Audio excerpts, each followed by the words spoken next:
A very pleasant day to each and everyone. So once again, my name is Mara Dad, and we will be discussing GR 193225.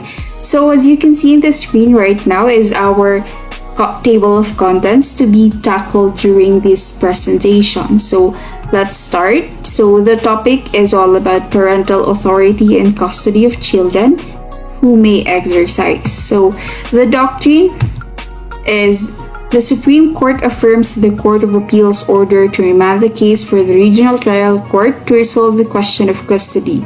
Since the children are now all older than 7 years of age, they can choose for themselves whom they want to stay with.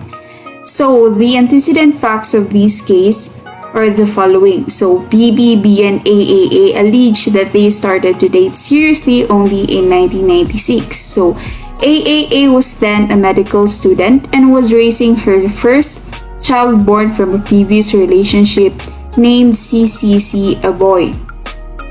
During the relationship, AA bore two more children, namely DD, which was born on December 11, 1997, and EEE, born on October 19, 2000. So BB and AA married in civil rights to legalize their relationship. So the birth certificates of the children, including CCC's, was amended to change their civil status to legitimated by virtue of the said marriage.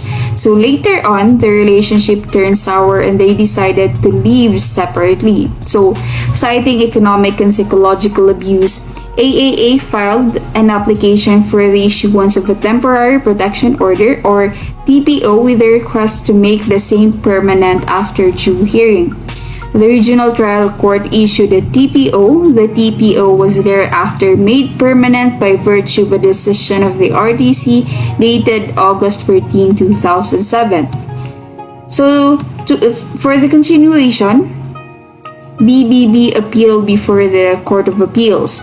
Court of Appeals affirmed RTC's decision but ordered the remand of the case for the latter to determine in the proper proceedings to determine who shall be awarded custody of the children.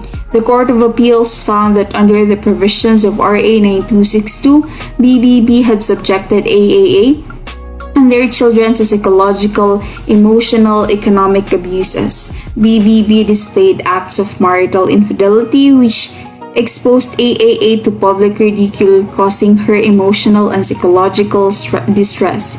While BBB alleged that FFF was only a professional colleague, he continued to have public appearances with her, which did not help to dispel AAA's accusation that the two had an extramarital relation.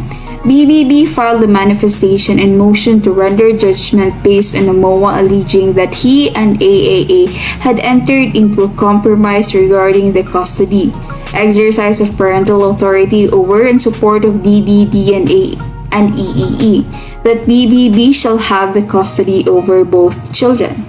So what are the issues of this case? So the first issue, whether or not the Court of Appeals committed error in affirming the RTC's decision to make the temporary restraining order or TPO permanent, whether or not the Court of Appeals committed error in affirming the RTC's award of attorney's fees and cost of litigation in favor of AAA, whether or not the Court of Appeals committed error in affirming the RTC's order requiring BBB to post an excessive amount of bond to keep the peace, whether or not the Court of Appeals and the Regional Trial Court correctly admitted into evidence and the unauthenticated text messages adduced by AAA, whether or not the word of support should be deleted as the spouse's common biological children, DDD and EE, are already under BBB's actual care and custody since August 2010 when AAA left to work as a nurse in the United States. So these issues will be answered by the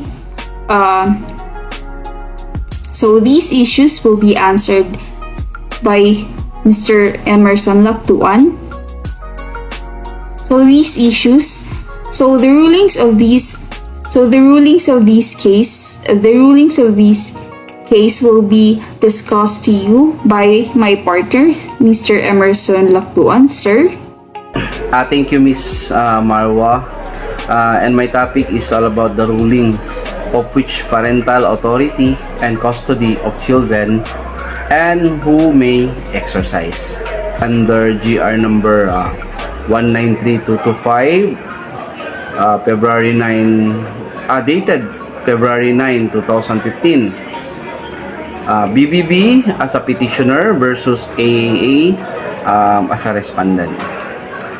The issue of this case was whether or not the RTC should determine who shall be awarded custody over the children. Then, according to the decision of Judge Bienvenido L. Reyes, yes, all told, the court finds no merit in BBB's petition, but there exists a necessity to remand the case for the RTC to resolve matters relative to who shall be granted custody over the children, how the spouses shall exercise visitation rights, and the amount and manner of providing financial support. The RTC and the Court of Appeals found substantial evidence and did not commit reversible errors when they issued the PPO against BBB.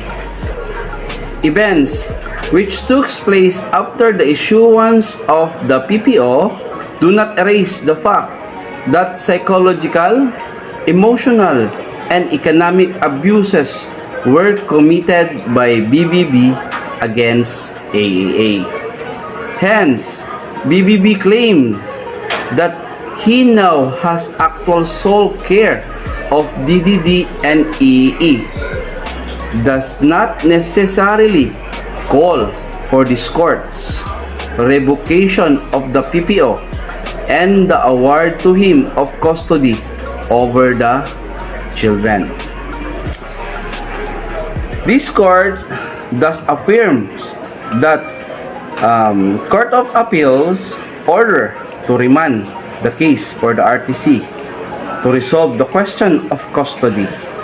Since the children are now all older than 7 years of age, they can choose for themselves whom they want to stay with. If all the 3 children would manifest to the RTC their choice to stay with AAA, then the PPO issued by RTC shall continue to be executed in its entirety. However, if any of them is to modify the PPO, it is entirety will remain effective only as to AAA and any of the children who opt to stay with her. Consequently, the RTC may accordingly alter the manner and amount of financial support BBB should give depending on who shall finally be awarded custody over the children. And then, pursuant to Article 201 and 202 of our Family Code, BBB's resources and means and the necessities of AAA and the children are the essential factors in determining the amount of support, and the same can be reduced or increased proportionately. The RTC is reminded to be circumspect in resolving the matter of support, which is a mutual responsibility of the spouses. The parties do not dispute that AAA is now employed as well. Thus, the RTC should consider the same, with the end in mind of promoting the best interests of the children.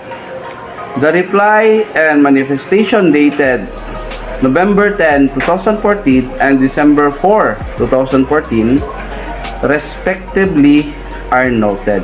So it was ordered by Judge Bienvenido L. Reyes.